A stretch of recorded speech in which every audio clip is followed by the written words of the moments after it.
Maiden speech, Anna McMorrin. Thank you, Mr. Deputy Speaker. I'm grateful to you for giving me the opportunity to make my maiden speech today. And it is a privilege for me to follow Craig Williams as the member for Cardiff North. I know how hard Craig works to represent the constituency over the past 2 years. Yeah. The recent election campaign was punctured by a number of tragic events, from Manchester to London. In Wales, there was another sad event which brought together the nation.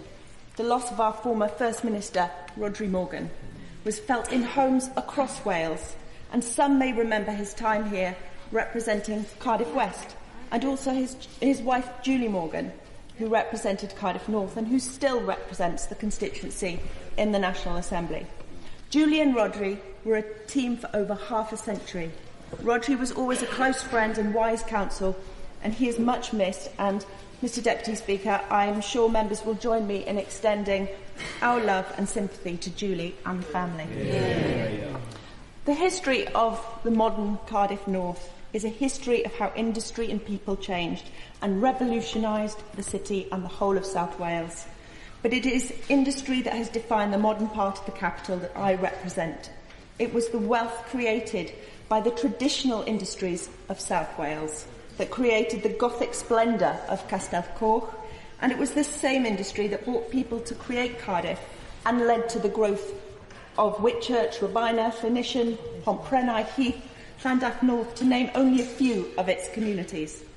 And that industry also created a cosmopolitan, multicultural city that is also home to Cardiff's first Welsh medium secondary school, a school where my daughter learns through the medium of a language that is growing and will be spoken by 1 million people in the coming decades. And it is the people of Cardiff who voted to remain in the European Union.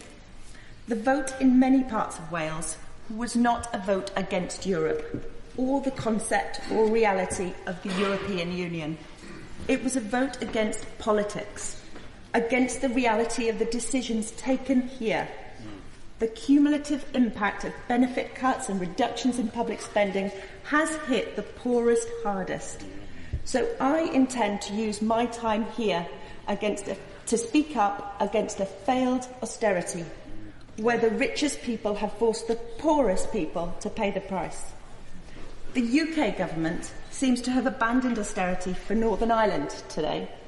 What about the rest of the UK? Exactly. What about Wales? The UK is weaker and less united this evening than it was this morning. I also hope the UK government understands it's important that the whole of the UK is represented in these talks and negotiations. At present, the UK government is in danger not only of losing the argument in Brussels, but in Cardiff as well. A disunited kingdom where jobs, livelihoods, workers' rights and action on climate change are sacrificed in pursuit of an impossible imperialist fantasy.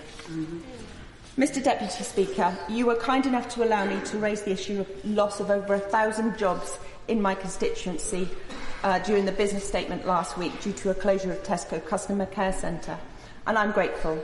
Since then, I've had the opportunity to spend time and speak with many of the workers who've been told they've lost their jobs. They are devastated, many of them with 2 or 3 members of the same family working there. And over the weekend, one of them wrote to me.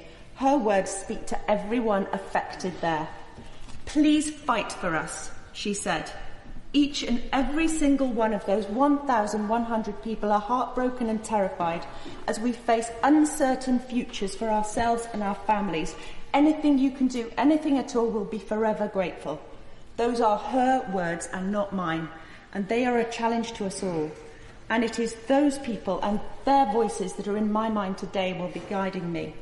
So, Mr. Deputy Speaker, my fear, if this government is allowed to drive through a Brexit where jobs and livelihoods of the people we all represent are treated with disdain and indifference, then these will be the stories we hear every day, every week and every month.